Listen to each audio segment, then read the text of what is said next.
All right, I'm back. So let's talk about the spinal cord. The spinal cord is composed primarily of nervous tissue, responsible for both relaying and processing information. Uh, it is less anatomically complex than the brain. However, it is still vitally important to normal nervous system function. It plays two primary roles. First of all, it is a relay station and the intermediate point between the body and the brain. It's the only means by which the brain can interact with the body below the head and neck. It is also a processing station for some of our less complex activities, such as spinal reflexes, do not require higher level processing. When you're at the doctor's office and you've got your legs dangling over the table and the doctor hits your knee below your kneecap and your leg flies up, that is a spinal reflex. That message only goes to the spine and then back. It doesn't have to go all the way to the brain.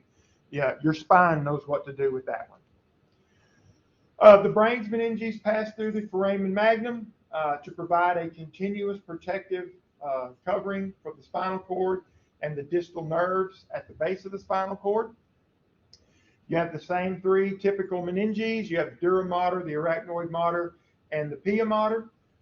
They are structurally similar to the brain meninges, except the spinal dura has only one layer, and the pia mater has some structural enhancements, which we'll talk about in just a moment. So brain meninges or the brain dura, there's three layers. The spinal dura, there's only one. The spinal dura does not have a periosteal layer, as the dura mater of the brain does. It consists of only one meningeal layer.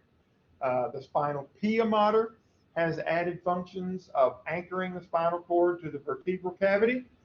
It has very thin pia extensions. Denticulate ligaments is what they are referred to.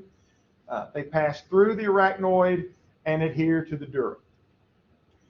The actual and potential spaces between the spinal cord meninges are the same as those from the cranium.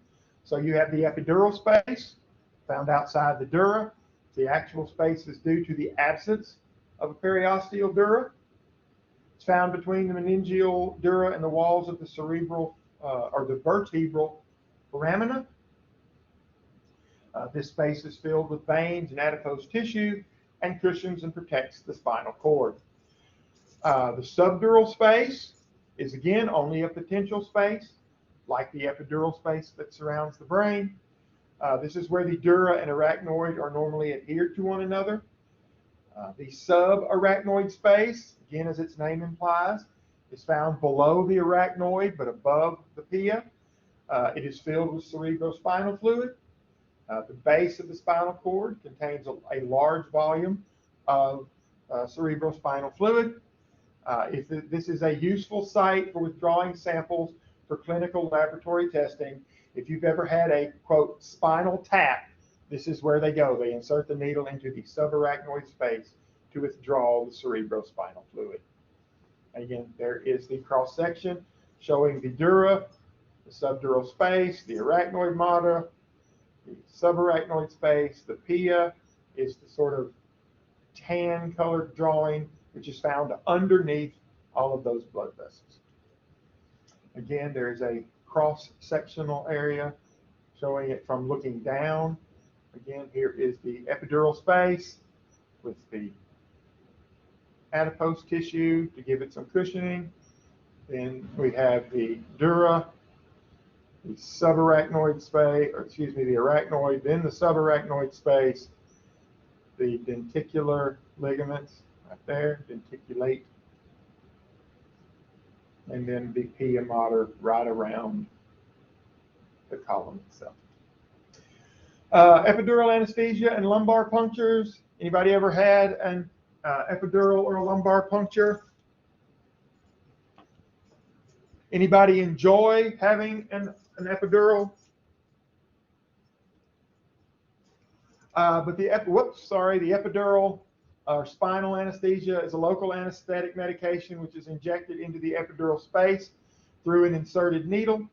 It causes numbing or the inability to transmit motor or sensory impulses of the nerves extending below the spinal cord or below the level of the injection. My father used to talk about when he had his appendix removed, he was wide awake during the procedure because they gave him a spinal tap, an epidural, and lots of lady folks will have an epidural during childbirth. Again, commonly given during childbirth and other surgical procedures. It's just me. If they're going to operate on me, like when I had my gallbladder removed and I had my shoulder surgery, you're going to knock me out. That's just me. A lumbar puncture or a spinal tap is a needle inserted into the subarachnoid space between the fourth and fifth lumbar vertebrae. Avoids possibility of of injuring the spinal cord. You're only going to right here. The cerebrospinal fluid is withdrawn for analysis.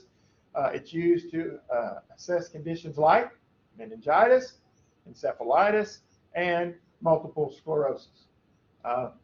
Many years ago, I had a hip issue. I thought I was going to have back surgery, or I'll tell you that story sometime.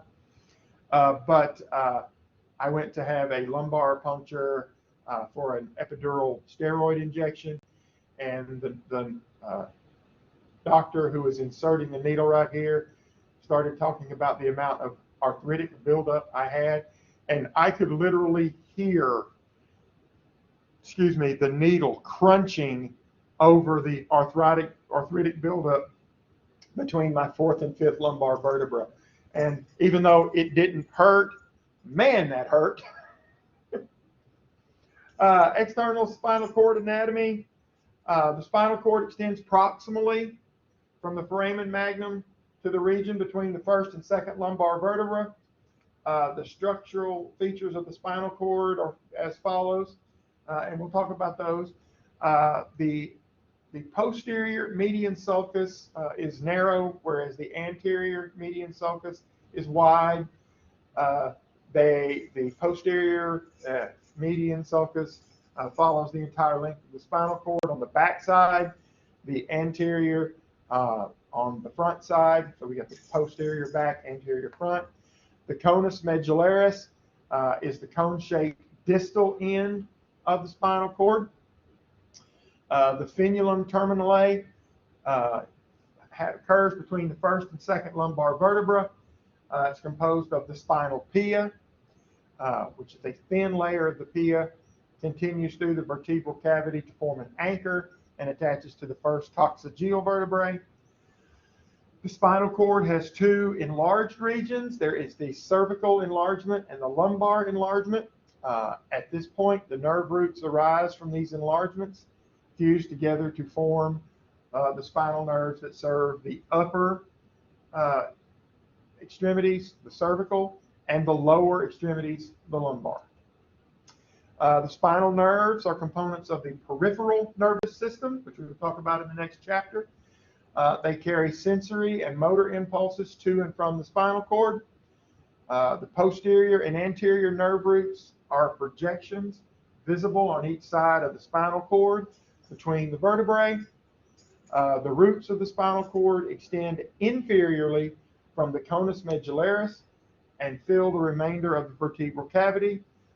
There is a bundle of spinal nerve roots called the cauda equina due to its horse-like appearance.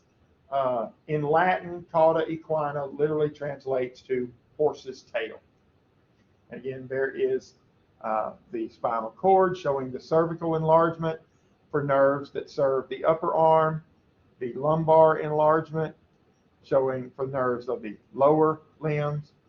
There is a section that we've magnified here to show all of those different structures. The interior of the spinal cord, I'm going to stop here for this video and pick up a little bit later. Have a good day.